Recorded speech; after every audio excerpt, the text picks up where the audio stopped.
नमस्कार दोस्तों, स्वागत है आप सभी का मेरे YouTube चैनल पर। मैं हूं आपका दोस्त राजन सनोडिया। दोस्तों, एक बहुत ही सुखद खुशखबरी आई है कि एसएससी जीडी कांस्टेबल में 24,000 से ज़्यादा वैकेंसी आई हुई है। दोस्तों, ये आपके लिए एक सुनहरा मौका हो सकता है क्योंकि काफ़ी दिनों के बाद 10वीं पास एजुकेशनल क्वालिफिकेशन के लिए दोस्तों इतनी बड़ी संख्या में एक वैकेंसी आई है।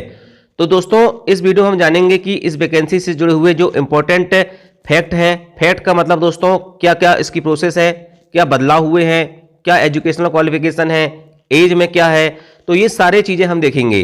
दोस्तों चलिए सबसे पहले बात करते हैं हम कि जो इस एग्ज़ाम है इसका जो फॉर्म है, ऑनलाइन एप्लीकेशन है, वो कब से भरना स्टार्ट हो जाएंगे। तो याद रखना 27 अक्टूबर से इसके फॉर्म भरना चालू हो गए हैं दोस्तों, और 30/11/2022 मतलब 30 नवंबर तक इसके फॉर्म भरे जाएंगे। ठीक है, इसलिए जल्दी से जल्दी आप दोस्तों इसका फॉर्म भर दें।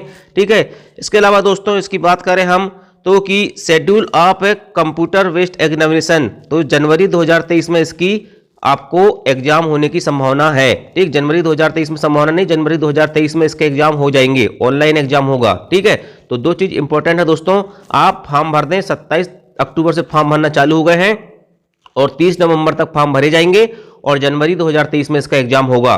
ठीक है, चलिए नेक्स्ट चीज देखते हैं दोस्तों कि इस एग्जाम में पैटर्न क्या रहता है। देखिए, पहले जो होता था दोस्तों एसएससी जीडी के एग्जाम में, पहले क्या होता था, 25 क्वेश्चन आते थे और 4 सब्जेक्ट आते थे। ठीक है, 25 क्वेश्चन 4 विषय के आते थे। इस प्रकार से 100 क्वेश्चन आते थे और 100 नंबर का ही पेपर होता था और 0.25 नंबर की नेगेटिव मार्किंग होती थी और 100 नंबर से क्या बनती थी, मेरिट बनती थी पहले।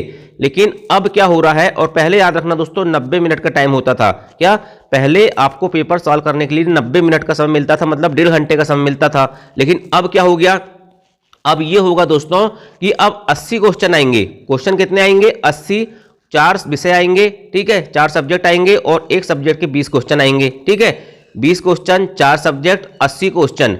एक क्वेश्चन 2 नंबर का होगा दोस्तों। इस प्रकार से टोटल हो जाएंगे 160 नंबर। कितने, 160 नंबर। नेगेटिव मार्किंग यहां पर 0.50 मतलब आधे नंबर की नेगेटिव मार्किंग होगी। आधा नंबर का मतलब यह है दोस्तों कि जो 0.25 है वो भी सेम है और ये 0.50 ये भी सेम है, क्योंकि ये 25% ही होता है और ये भी 25% होगा, क्योंकि अब एक क्वेश्चन 2 अंक आने लगा। ठीक है, आधा का मतलब ये मत सोच लेना कि 2 में से 1 नंबर घटेगा, ये नहीं।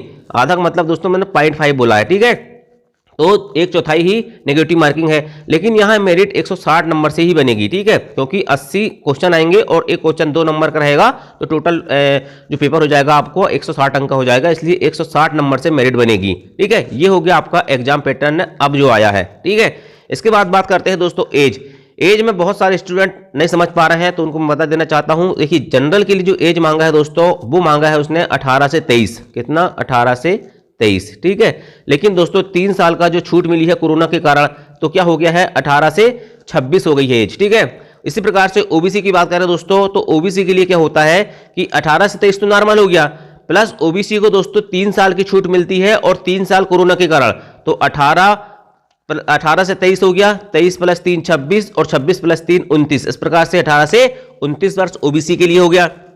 एसटी एसटी की बात करें दोस्तों, तो 18 से 23 तो होता ही है, लेकिन एसटी एससी को दोस्तों 5 साल की छूट मिलती है, तो 23 और 5 कितना हो जाएगा, 28 और 3 साल की छूट कोरोना के कारण, इस प्रकार से 31 साल। मतलब कहने का दोस्तों ये हो गया कि इसमें भयंकर भारी कंपटीशन होने वाला है। ठीक है, याद रखना 18 से 31 तक है, 18 से 29 तक और 18 से 26 तक जितने भी स्टूडेंट हैं सभी फॉर्म भर सकते हैं। ठीक, चलिए बात करते हैं पे स्केल की बात करते हैं, तनख्वाह की बात करते हैं। तनख्वाह की बात हम नहीं करेंगे, पहले नौकरी मिल जाए दोस्तों, तनख्वाह तुम ये दूसरा बेटर है, तनख्वाह ठीक ठाक मिल जाएगी। ठीक है, तनख्वाह हमारे लिए इंपॉर्टेंट नहीं है।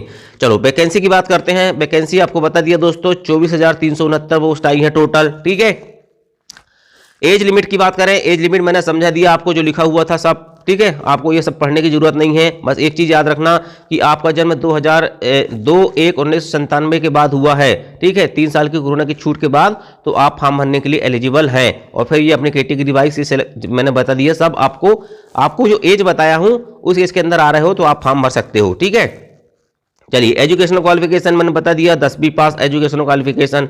ठीक है, इसके बाद बात करते हैं स्कीम ऑफ एग्जामिनेशन। ठीक है, मतलब उसका सिलेबस क्या क्या होगा दोस्तों। तो पहली बात तो याद रखना, कंप्यूटर बेस्ड एग्जामिनेशन मतलब ऑनलाइन एग्जाम होगा। ठीक, सब्जेक्ट कौन कौन से आएंगे दोस्तों, इसके बाद इसने दिखा general intelligence and reasoning.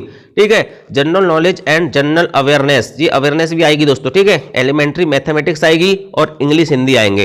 Total 20-20 question आएंगे, 20-20 क्वेश्चन आएंगे दोस्तों, 40-40 नंबर के रहेंगे, ठीक है। और इंपॉर्टेंट चीज याद रखना कि यहां आपको मात्र 60 मिनट मिल रहा है, 1 घंटा, ठीक है। अब दोस्तों आपको प्रॉब्लम होने वाली है, तो सबसे मोस्ट इंपॉर्टेंट चीज है यहां पर आपका टाइम मैनेजमेंट। आप एग्जाम हॉल में 60 मिनट में 80 क्वेश्चन कैसे सॉल्व करोगे, ठीक है।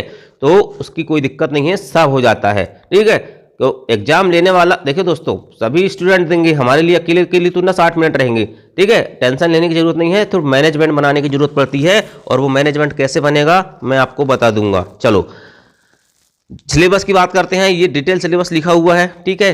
मैथमेटिक्स में एक चीज याद रखना दोस्तों, एलिमेंट्री मैथमेटिक्स पूछा है उसने, ठीक है, इसलिए बहुत ध्यान से इसको देख लेना कि रेशो प्रोपोर्शन आ रहा है, एवरेज आ रहा है, इंटरेस्ट आ रहा है, ये सब तो आता ही है, ठीक है। आपने सब पढ़ के रखा हुआ है, नंबर सिस्टम, तो इन्हीं चीज को पढ़ना है, ठीक है। हिंदी इंग्लिश में थोड़ा थोड़ा देख लेना, जनरल नॉलेज में जनरल अवेयरनेस, करंट अफेयर्स सब आएगा, रीजनिंग में तो आपको पता ही होगा दोस्तों, ठीक है। आप एमपी फॉरेस्ट गार्ड की तैयारी कर रहे हो तो मैं पहले ही बोल रहा था कि इंग्लिश इसमें रीजनिंग नहीं आती, ठीक है। तो आप रीजनिंग भी पढ़ना चालू कर दो, अब दिक्कत होगी आपको, ठीक है। चलो फिजिकल एफिशिएंसी की बात करें दोस्तों, तो इसमें मांगता है दौड़। पुरुष के लिए दौड़ होती है दोस्तों 5 किलोमीटर इन 24 मिनट, 24 मिनट में 5 किलोमीटर दौड़ना है। लड़कियों को दोस्तों 1.6 किलोमीटर मतलब 1600 मीटर दौड़ना है 8.5 मिनट में, ठीक है। और इसके बाद बात करें दोस्तों, तो 1.6 किलोमीटर इन 6 मिनट और 800 मीटर इन 4 मिनट, ठीक है, for candidate of Ladakh region, ठीक, ये लद्दाख वालों के लिए है, ठीक है। और candidate other than those belonging to Ladakh region, ठीक है, मतलब जो लद्दाख से छोड़ के हैं उनके लिए, ठीक। तो अपन को ये वाला इंपॉर्टेंट है कि अपन को 5 किलोमीटर दौड़ना है 24 मिनट में। यदि आप फीमेल है, मेल है तो मतलब पुरुष है तो, लड़का है तो, और फीमेल है तो आपको कितना दौड़ना है, 1.6 किलोमीटर दौड़ना है 8.5 मिनट में। ये इंपॉर्टेंट अपने लिए है। चलो यहाँ और कुछ इंपॉर्टेंट चीज अपने लिए मिल रही है क्या, हाइट मांग रही है दोस्तों 170 सेंटीमीटर, ठीक है, लड़कों के लिए। लड़कियों के लिए 157 सेंटीमीटर, ठीक है। एसटी कैटेगरी से हो तो आपके लिए छूट है 162.5 पुरुष के लिए और 150 महिलाओं के लिए। इसके अलावा दोस्तों फिर अदर रीजन वालों के लिए भी है, ठीक है, वो अपने काम की चीज़ नहीं है तो अपन नहीं देखेंगे, है ना। इसके बाद दोस्तों चेस्ट की बात करते हैं, तो चेस्ट मांगता है 80 सेंटीमीटर, ठीक है, बिना फुलाए, फुलाने के बाद 5 सेंटीमीटर, इस प्रकार से टोटल 85, 80 + 5, ठीक है। और इसके अलावा जो एसटी कैटेगरी है उसके लिए 76 सेंटीमीटर, ठीक है, मतलब 4 सेंटीमीटर की इसमें छूट है, ठीक। चलो ये हो गई दोस्तों आपकी सभी जानकारियां, ठीक, जो मैंने आपको बता दिया। अब आपको करना क्या है, आपको उठाना है दोस्तों सिलेबस, और सिलेबस के अकॉर्डिंग तैयारी चालू करना है, ठीक है। सिलेबस के अकॉर्डिंग तैयारी चालू कर दो, पहले फॉर्म भर दो और तैयारी भिड़ जाओ दोस्तों। 24,000 पद आई हैं, ठीक है, बहुत आसान मौका है, लेकिन टाइम मैनेजमेंट अच्छे से करना, ठीक है, प्रैक्टिस ज़्यादा करना, और जितना ज़्यादा टेस्ट लगाओगे दोस्तों आपका उतना ही ज़्यादा अच्छा रहेगा। कोशिश करना कि हर 2 दिन में 3 दिन में एक टेस्ट 1 घंटे वाला जरूर लगाना, 80 क्वेश्चन वाला, ठीक है। तो चलिए दोस्तों, ये था वीडियो, कैसा लगा जानकारी कमेंट करके बताना, और यदि आपके कोई भी क्वेश्चन हो तो पूछ सकते हो। थैंक यू, जय हिंद, जय भारत।